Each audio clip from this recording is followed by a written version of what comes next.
اعوذ باللہ من الشیطان الرجیم بسم اللہ الرحمن الرحیم اللہم صلی علی سیدنا و مولانا محمد وعلی آل سیدنا و مولانا محمد وبارک وسلم وصلی علیہ رب اشرح لی صدری ویسر لی امری واحلل عقدۃ من لسانی یفقہوا قولی۔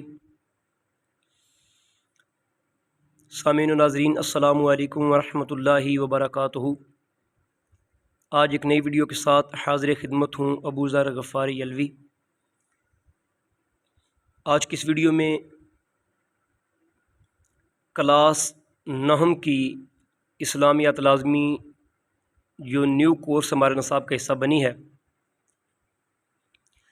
جس کا کہ ہم نے باب اول میں سے تعارف قرآن مجید، اس کا سبق اور اس کے مشق سوالات پڑھے تھے، تو آج اسی کتاب کے باب اول میں سے جیم جز حدیث نبوی خاتم النبیین صلی اللہ علیہ وآلہ واصحابہ وسلم اس چیپٹر کو پڑھنے جا رہے ہیں۔ تو جی ہاں، یہ اسلامیات لازمی نیو کورس کی کتاب کا صفحہ نمبر 5 ہے۔ یہاں سے ہمارے اس چیپٹر کا آغاز ہو رہا ہے، حدیث نبوی خاتم النبیین صلی اللہ علیہ وآلہ واصحابہ وسلم۔ سب سے پہلے یہ حاصلات تعلم یعنی آؤٹ کمز، اس چیپٹر کو اور اس سبق کو پڑھنے کے بعد طلبہ اس قابل ہو جائیں گے کہ حدیث نبوی کی تعریف اور اہمیت بیان کر سکیں، حدیث نبوی کا مفہوم اور اس کی فضیلت سمجھ سکیں، نصاب میں شامل احادیث نبویہ کا ترجمہ کر سکیں، احادیث نبویہ میں بیان کی گئی تعلیمات کو سمجھ سکیں، احادیث نبویہ میں موجود موضوعات کو سمجھ کر اپنی روزمرہ زندگی میں ان کی تعلیمات پر عمل پیرا ہو سکیں۔ تو آئیے چلتے ہیں اس سبق کی جانب۔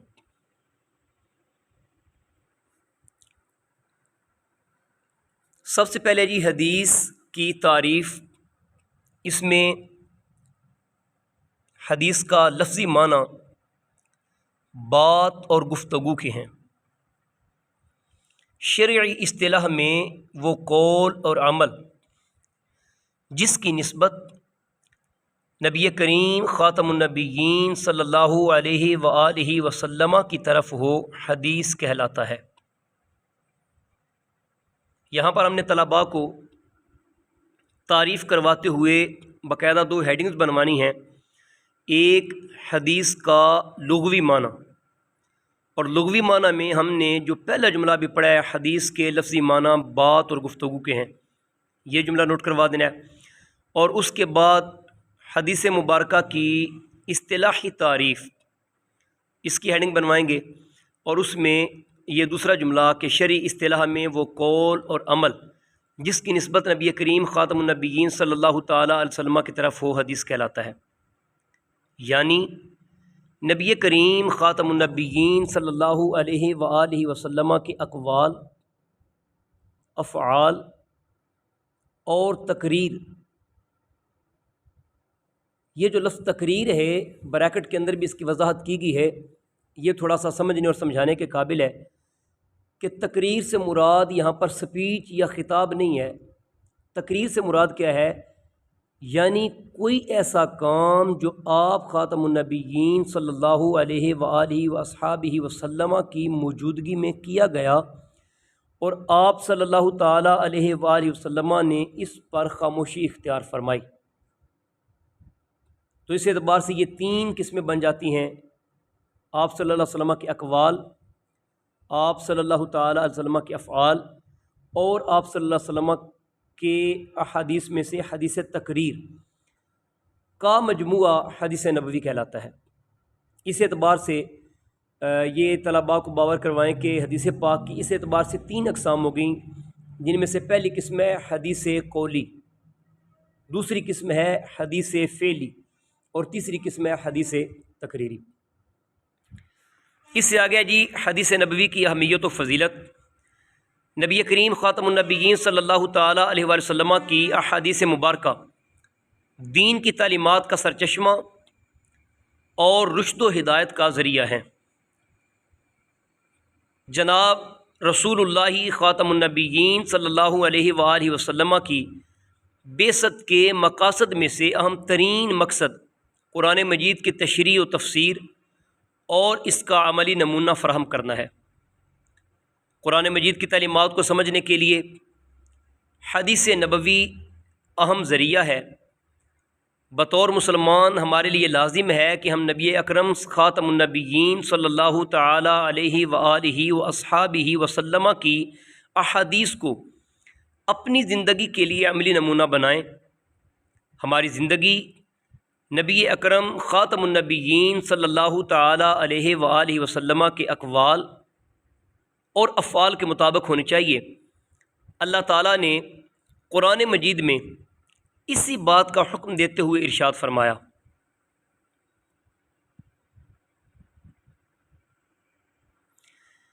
یا ایھا الذین آمنوا اطیعوا اللہ واطیعوا الرسول ولا تبطلوا اعمالکم۔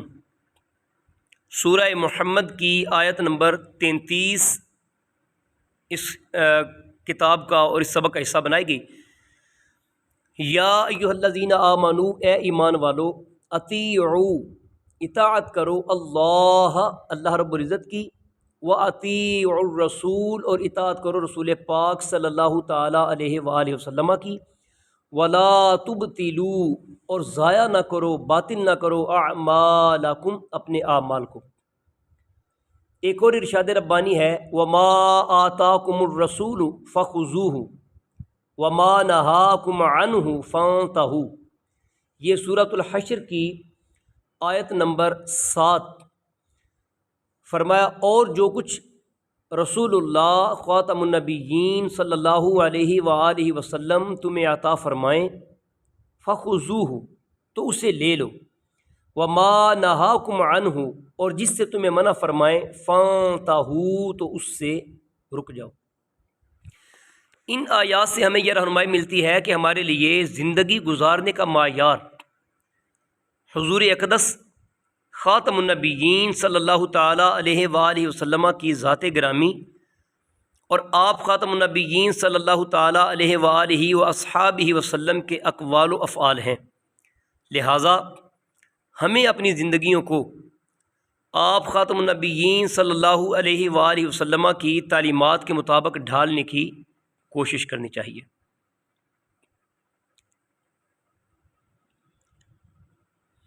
تو یہاں تک تھا جی ہمارا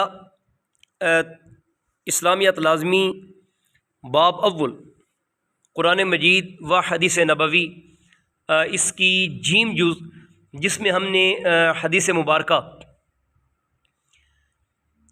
کی تعریف، لفظی اور اصطلاحی تعریف، اور اس کے ساتھ ساتھ حدیث مبارکہ کی فضیلت کو پڑھا۔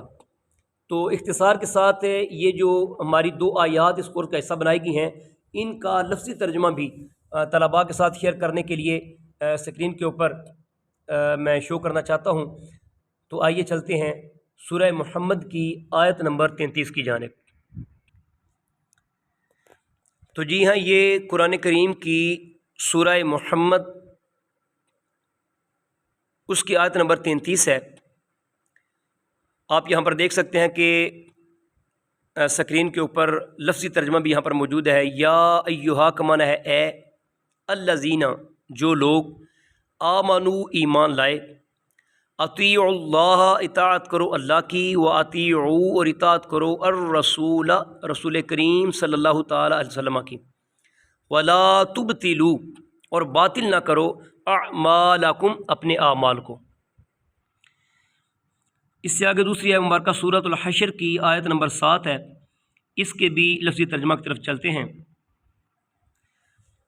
تو جی ہاں، یہ سورۃ الحشر کی آیت نمبر 7 ہے، جس کا کچھ حصہ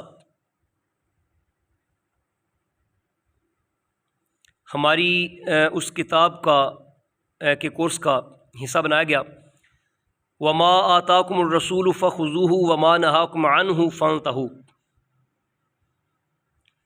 اس میں آپ دیکھ سکتے ہیں جی اسکرین کے اوپر، وما آتاکم اور جو تمہیں عطا فرمائیں الرسول رسول پاک صلی اللہ تعالیٰ علیہ وسلم فخذوہ تو وہ لے لو، وما نہاکم اور جس سے تمہیں منع کریں عنہ جس سے فانتہو تو کیا کرو اس سے باز رہ جاؤ، اس سے رک جاؤ، واتقوا اللہ اور تم اللہ سے ڈرو، ان اللہ بے شک اللہ تعالیٰ شدید العقاب سخت سزا دینے والا ہے۔ تو یہاں تک ہماری جیم جز یہ سبق مکمل ہوا۔ تو اس سے اگلا جو ہمارا سبق ہے صفحہ نمبر 6 کے اوپر یہ منتخب احادیث مبارکہ ہیں۔ اس میں ہمیں کورس میں پڑھنے کے لیے سرکار دو عالم صلی اللہ تعالیٰ وسلم کے بڑے خوبصورت فرامین یہ 10 احادیث مبارکہ ہمیں پڑھنے کو ملیں گی۔ تو انشاءاللہ العزیز اگلی ویڈیو میں ہم منتخب احادیث میں سے کچھ احادیث کا گلدستہ لے کر اپنی اگلی ویڈیو کے ساتھ حاضر ہوں گے۔ اگر ابھی تک آپ نے چینل کو سبسکرائب نہیں کیا، چینل کو سبسکرائب کریں، بیل آئیکن کو پریس کریں تاکہ اس طرح کی خوبصورت ویڈیوز بر وقت آپ تک پہنچتی رہیں۔ والسلام علیکم ورحمۃ اللہ وبرکاتہ۔